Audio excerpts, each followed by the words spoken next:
echo of his call. Dear friends, I greet you all in the wonderful name of our Lord and Savior Jesus Christ. मेरे प्यारे मित्रों, आप सभी को जय मसीह, नमस्कार।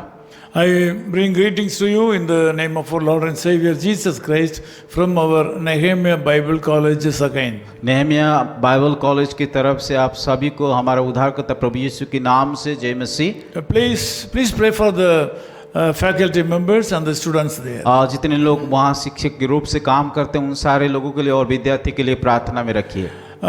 In Isaiah chapter 63 verse 14, जैसे उसका 63 का उसकी 14 आयत को जब हम देखते हैं, we can see Bible says, "You let your people to make yourself a glorious name." Bible इस प्रकार कहता है, इसी प्रकार से तूने अपनी प्रजा को अगुवाई की ताकि अपना नाम महिमा युक्त बनाए। Here there is a great secret hidden. और यहाँ पे एक बड़ा राज की बात छुपा हुआ है। God says salvation from affliction. परमेश्वर इस प्रकार कहता है कि उनकी सारे संकट में से उन्हें भी कष्ट उठाया है। In verse 9, God says, in their affliction he was afflicted, and the angel of his presence saved them. और यहाँ पे हम देखते हैं कि उनके सारे संकट में उसने भी कष्ट उठाया है और अपने स्वर्गदूतों के द्वारा उद्धार किया है। The Lord God was able to save his people from their affliction. और यहाँ पे परमेश्वर यहोवा ने कि उन सारे लोगों का कष्ट से उद्धार दिया है। He delivered the people from the pressure and tribulation through an angel. और यहाँ पे हम देखते हैं कि यहोवा अपने स्वर्गदूतों के द्वारा उनकी लोगों को दुख और तकलीफ से उद्धार किया He था। also carried them by his love. और उसके हाथों से उनको उठा के लेके आया है। God says that he is leading the people to make himself a glorious name. और यहाँ पे परमेश्वर इस प्रकार कहता है कि वो उनकी लोगों को, उनकी प्रजा को अगुवाई करते ताकि उसका नाम महिमा हो। In other words, the Lord God is delivering people, those who are suffering. और अन्य भाषा में, अन्य शब्द में हम देखते हैं जो लोग क्लेश में, दुख में होकर जाते हैं, परमेश्वर उन सारे लोगों को छुटकारा देता है। Not only for the benefit of the people, लोगों के फायदा के लिए ही नहीं, but also for the making a great name of him. और उनकी लोगों के जीवन के द्वारा परमेश्वर का नाम ऊंचा हो। Bible says you let your people to make yourself a glorious name. Bible इस प्रकार कहता है कि तूने अपनी प्रजा को अगुवाई की ताकि अपना नाम महिमामय युक्त हो। In verse 13 we read like this. 13 आयत में भी इस प्रकार लिखा गया है, as an horse in the wilderness led by the Lord, जैसे कि घोड़े को जंगल में वैसे ही उनको भी ठोकर न लगे वो कहाँ हैं। just an horse led in the wilderness, जैसे कि घोड़े को जंगल में वैसे ही है।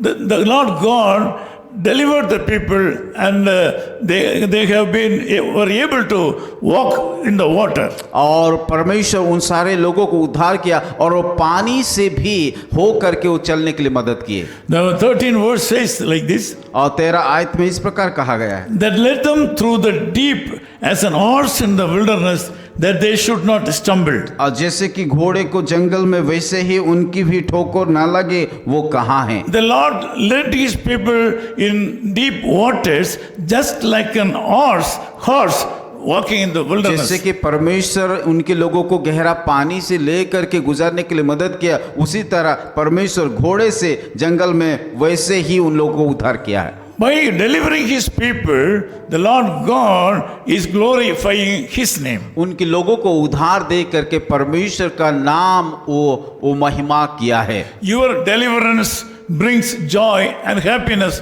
to the Lord. पर आप लोगों का उद्धार परमेश्वर के लिए आनंद और उसका नाम महिमा होता है। Verse 15 says, 15 आयत में इस प्रकार कहा गया, he is looking down from heaven. वो स्वर्ग से कि आपको दृष्टि करता है। This morning he is looking down from heaven. आज का सुबह वो स्वर्ग से आपको देख रहे हैं। He can send a word for you. वो आपके लिए एक वचन को भेजेंगे। He can send an angel to you. वो आप उसके दूतों को भेजेंगे And he can meet out all your needs. और उसके द्वारा आपका जरूरत को पूरा करेंगे। The Lord can perform miracle in your life. आपका जीवन में परमेश्वर अद्भुत काम करने के लिए जा रहा है।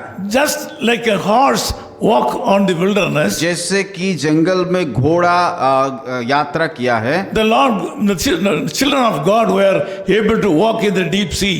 जैसे उसके लोग उस गहरा पानी में होकर के चला गए, Like the same way he will perform a उसी miracle today. प्रकार अद्भुत काम आप लोग को जीवन में करेंगे। Nothing will harm you. वो कोई भी चीज आपको हानि नहीं पहुंचाएगा, Because the salvation that you are going to enjoy, जो उद्धार आप लोग अनुभव करने के लिए जा रहा है, the Lord God is going to glorify His name. और उसके द्वारा उसका नाम ऊंचा उठा His जाएगा, name will be glorified. उसका नाम महिमा मिलेगा। Let us pray आइए हम together. सब लोग मिलकर के प्रार्थना करें। Loving Father, we thank you for this wonderful time. खुदावन इस सुंदर अवसर के लिए हम धन्यवाद देते हैं। Our brothers and sisters are suffering too much हमारा भाई और बहनों कई प्रकार का समस्या में उलझे हैं because of various sickness and problems in life. और बीमार और कई प्रकार का समस्या के कारण दुख में हैं। This morning you have promised something, जैसे कि आज के सुबह आपके वचन के द्वारा वायदा किया है, that you are going to deliver these people. उन सारे लोगों को आप छुटकारा देने वाला है। Because of the deliverance you are going to give, you are going to glorify your name. उनकी उद्धार के द्वारा आपका नाम महिमा मिलेगे, उसी प्रकार का काम आप करने के लिए जा रहे Thank you, हैं। Lord, for the wonderful plan you have. प्रभु आपका सुंदर योजना के लिए हम धन्यवाद देते हैं। We bless all these people, those who are praying with us. जो लोग प्रार्थना कर रहे हैं मेरे साथ, उन सारे लोगों को आशीषित कीजिए। Let them wait upon you. प्रभु उन सारे लोग आपकी ओर से ये ताकते रहे। Let them believe you for miracle. प्रभु उन सारे लोगों को विश्वास दीजिए ताकि वो आपके उस चमत्कार के ऊपर विश्वास करें। Thank you, Lord, for the wonderful kindness towards these people. प्रभु आपकी दया और अनुग्रह उन सारे लोगों को ऊपर देने के लिए हम धन्यवाद देते In हैं। Jesus' name we Yeshu pray. मसीह के नाम से प्रार्थना करते हैं, Amen. आमीन। Amen. Echo of His Call Ministries, 10 Muhammad Abdullah 2nd Street, opposite International Cricket Stadium, Chepauk, Chennai 600005, India. Phone 9144-2852-8282. Mobile phone and WhatsApp 91-98412-71858. Email sam@echoofhiscall.org. Website www.echoofhiscall.org. God bless you.